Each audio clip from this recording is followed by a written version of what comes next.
Welcome back to Les Schwab Tire Center's Outdoor GPS, presented by Fisherman's Marine and Outdoor. Welcome back, everyone. We're joined in the studio by Eric Winther. He is with the Pikeminnow Sport Reward Fishery Program. We've had a chance to get Eric here in the studio for a very long time, and first things first, it's good to see you again, Eric. Likewise, Owen. Good to be here. Hopefully you've been doing something fun. Have you been chasing pikeminnow, or you're working too much, aren't you? A little bit. I mean, we've got a few tags out, so Okay. that's a positive. All right. But hoping to get out more this coming week.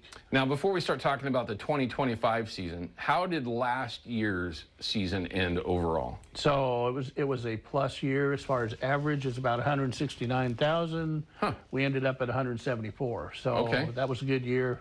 You know, it kind of been down previous years, but coming back strong. And this year is starting out like a ball of fire. So It has. The numbers that we showed last week, and we're going to get to those in a minute, were pretty impressive. You know, we've been doing this a long time together. I've had a chance to kind of get a little bit of a grip of what's going on. Seems like there's quite a bit of participation. Last year, as far as folks getting involved, was that a good year, average year? Big jump up. It was, okay. definitely. Yeah, and the water conditions really helped, and the good fishing. I mean, nothing makes people want to go out more than good fishing. Yeah, well, that and making money. And we're going to get to the money side of it here in just a little bit. Last year's top person made how much? $164,000. $164,000. And that's fishing. For one person. In 5 months. In 5 months. Yeah. Helping our salmon and steelhead smolts get back out to the ocean, which is the purpose of the program.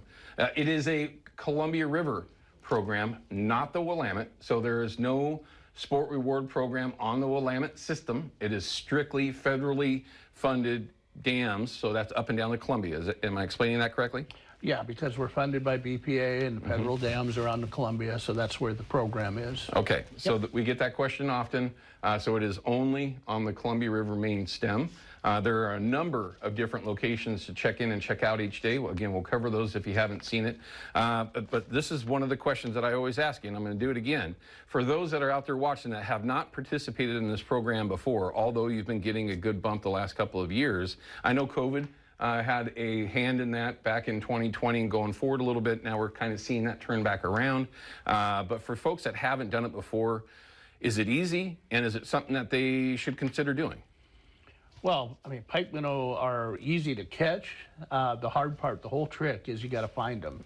Right. And they move around a lot. This time of year, they're trying to eat baby salmon and steelhead. So they're in ambush points, current seams, behind pilings, all those type of things.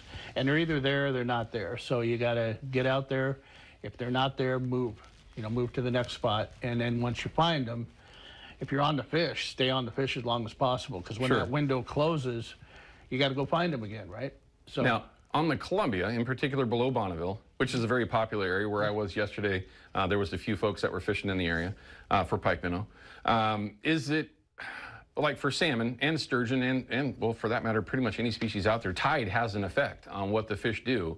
Do you notice that with pikeminnow based on current changes, if they get more active, or is there a time when they're less active?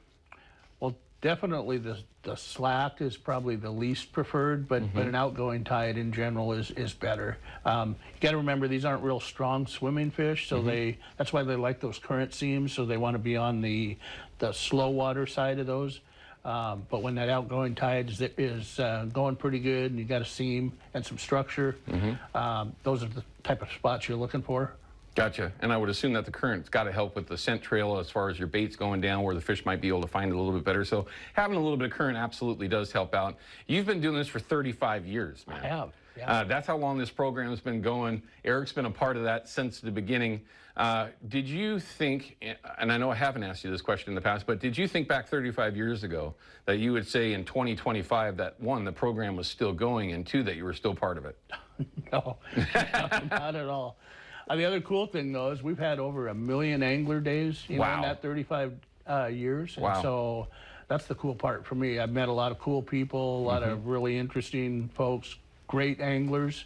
Our top anglers, I mean, those folks are just good anglers. Yeah, you got to be. It is fishing, right? It is. But it's a profession, and you have to be It's fishing, right? You have to put your time in. You got to find them, like you mentioned. Location's the number one thing. Baits, presentation, and what those fish are going to be doing, and then the willingness to continue to move around and find them. So it's still fishing, but done correctly. 165 G's in 5 months, man. Come on now. It's over 16,000 fish. That's all. 5 months. Man. One person. I'm just thinking about all rod and reel. I mean, come on now. My arm hurts just thinking about that. But let's take a look at some of the numbers here. You got Gleason, Chinook Landing, Washougal, Cascade Locks, and Stevenson, lower section of the river. You can see that the numbers are about the same as they were last week. Looks like Stevenson may have been the number one there with 568. And this kind of changes as the season goes on. It does. There's definitely a variability depending on the time of year. And so the lower river this year has started off really good. The water conditions are positive. Temperatures in the mid-50s. They're looking for 62. So pretty good fishing below Bonneville. And then you've got Bingen, the Dalles, which is always... Last year was kind of an interesting year at the Dalles, but as typical, though, this year it's starting out as the number one place at 1,700 that were brought in this past week, and then working your way upriver, Umatilla, and then Columbia Point as you keep going, and we'll keep going up the river as well. When is it solely temperature when these fish decide to maybe move from one location in the river to the other, or are there other things that temperature kind of and food supply? I mean, this time of year, there's a gazillion smolts moving down the river, and so they're chowing down as much as possible. And then, like I say, they're looking for warmer water. In their perfect world, they'd be looking for 62 degrees. Okay, so that's like the magic number for them. Yeah, so if they can, that's why a lot of times side channels or tributary mouths or something like that are a good place to target, because even if the temperature is only a degree different or even a half a degree, sometimes that makes a huge difference, just getting closer to that 62. Okay, very good. So it makes sense. All these little things make a big difference. Go ahead and work your way through. Boyer Park can and always seems like towards the end of the year, which is way up there, gets to be a very, very popular place. Yeah, and the fish numbers up there are really good. You got to remember on this particular catch week that we only open May 1st on most of those stations. Right. So the numbers are down a little bit from a weekly point at those stations, but overall, really good start. Very good. Again, it's easy to do, too. We'll show you the website. It's pikeminnow.org. It's a place that you can learn a lot of information. Yes, we can share as much here as we can, but that website will line you up on a number of different things, let alone locations and places you might want to spend your time. It'll also talk about preferred ways to go after them. Now, we're going to cut through break, though, but when we come back, we're going to do a quick tech tip with Eric and find out the number one way, at least for the majority of folks out there up and down the river, how they like to target pike minnow. And the one thing I'll tell you is you don't have to have anything fancy. You can use a relatively heavy setup for trout, steelhead rod setup, something similar, and get started very inexpensively. And the overall gear is pretty simple. It's about location, the different baits that you ultimately use, and of course, where you actually present that bait.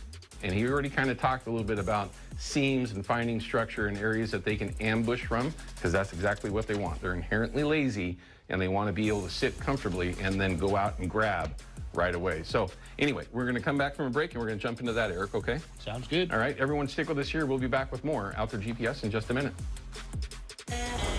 Outdoor GPS is brought to you by Chevy Silverado and the impressive Turbo Max engine. Flex your muscle with the strongest, most advanced Silverado ever. Official truck of Outdoor GPS.